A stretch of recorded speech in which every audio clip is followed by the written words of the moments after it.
Umesh, good morning. ഇന്ന് തെക്കൻ കേരളത്തിൽ നിന്ന് ഒപ്പം തിരുവനന്തപുരത്ത് നമ്മൾ പ്രതീക്ഷിക്കുന്ന പ്രധാനപ്പെട്ട വാർത്തകൾ, വിവരങ്ങൾ ഉമേഷ്.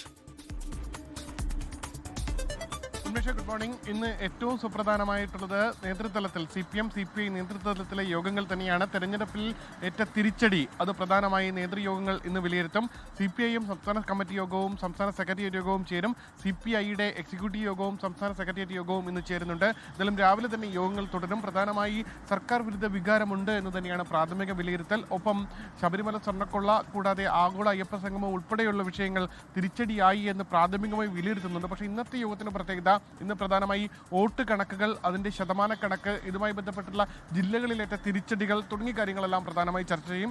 ഒപ്പം അധികാരം കിട്ടിയ മേഖലയിൽ പ്രസിഡന്റ് അടക്കമുള്ള വിഷയങ്ങളിൽ, പ്രസിഡന്റിനെയും മേയർ അടക്കമുള്ള കോഴിക്കോട് അടക്കം മേയറിനെ തീരുമാനിക്കേണ്ടത്, ഈ കാര്യങ്ങളിലെല്ലാം ഒരു അന്തിമ തീരുമാനം എടുക്കും. മറ്റേതെങ്കിലും സ്ഥലങ്ങളിൽ നീക്കുപോക്ക്, പ്രത്യേകിച്ച് UDF-ഉമായുള്ള ഏതെങ്കിലും നീക്കുപോക്ക് നടത്തി ഒരു സ്വതന്ത്രനെ പിന്തുണയ്ക്കണമോ തുടങ്ങിയ കാര്യങ്ങൾക്കും ഒരു അന്തിമ തീരുമാനമുണ്ടാകും. എന്തായാലും ഇന്നത്തെ യോഗം നിർണായകമാണ്. നിയമസഭാ തെരഞ്ഞെടുപ്പിന് മുന്നോടിയായിട്ടുള്ള തിരുത്തേണ്ട കാര്യങ്ങൾ, അതെന്തെല്ലാമാണ്, എന്തെല്ലാം കാര്യങ്ങളിൽ മാറ്റമുണ്ടാക്കണം, ഒപ്പം ഏതൊക്കെ രീതിയിൽ ജനങ്ങളുമായി തുടർ ആശയവിനിമയം നടത്തേണ്ടതുണ്ട് തുടങ്ങിയ പ്രധാനപ്പെട്ട കാര്യങ്ങൾ ചർച്ചയാകും. ഒപ്പം നേതൃത്വത്തിൻ്റെ വീഴ്ചകൾ ആരെങ്കിലും തുറന്ന് പറയുന്ന രീതിയിലേക്ക് കാര്യങ്ങൾ എത്തുമോ എന്നുള്ളതും നിർണായകമാണ്. അതേസമയം മറ്റൊരു പ്രധാനപ്പെട്ട വിഷയം, ഇന്ന് ശബരിമല സ്വർണ്ണക്കൊള്ളയിൽ കഴിഞ്ഞ ദിവസം മുൻ പ്രതിപക്ഷ നേതാവ് രമേശ് ചെന്നിത്തല SITക്ക് മുന്നിൽ മൊഴി നൽകിയിരുന്നു. ആ മൊഴിയുടെ തുടർ നടപടികളിലേക്ക് SIT സംഘം കടക്കാൻ പോവുകയാണ്. പ്രത്യേകിച്ച് ഇതിൽ വിദേശ ബന്ധങ്ങളടക്കം ആരംഭിക്കപ്പെടുന്നുണ്ട്.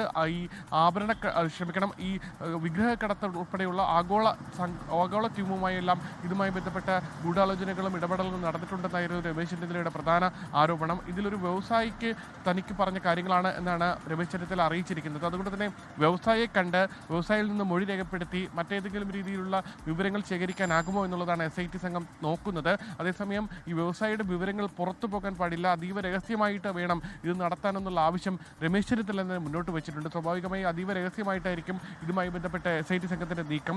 അതേസമയം ഇതേ കേസിൽ തന്നെ മൂന്നാം പ്രതിയായ വാസുവിന്റെ ജാമ്യാപേക്ഷ ഇന്ന് ഹൈക്കോടതി പരിഗണിക്കുകയാണ്. നേരത്തെ കൊല്ലം കോടതി 3 തവണ കോടതി പരിഗണിച്ചെങ്കിലും കൊല്ലം കോടതി ജാമ്യം അനുവദിച്ചിട്ടില്ല. വാസുവിന് ജാമ്യം ലഭിച്ചാൽ അത് ഒരുപക്ഷെ വാസു പുറത്തേക്ക് ഇറങ്ങിയാൽ അത് ഏതെങ്കിലും രീതിയിലുള്ള പ്രതികരണത്തിലേക്ക് കടക്കുമോ തുടങ്ങിയ കാര്യങ്ങളെല്ലാം വാസുവിന്റെ ജാമ്യാപേക്ഷ ഹൈക്കോടതി പരിഗണിക്കുന്ന ഘട്ടത്തിൽ നിർണായകവുമാണ്. ഉന്മേഷ്. ശരി, ഉമേഷ് ബാലകൃഷ്ണനാണ് തിരുവനന്തപുരത്ത് വിവരങ്ങൾ നൽകിയത്.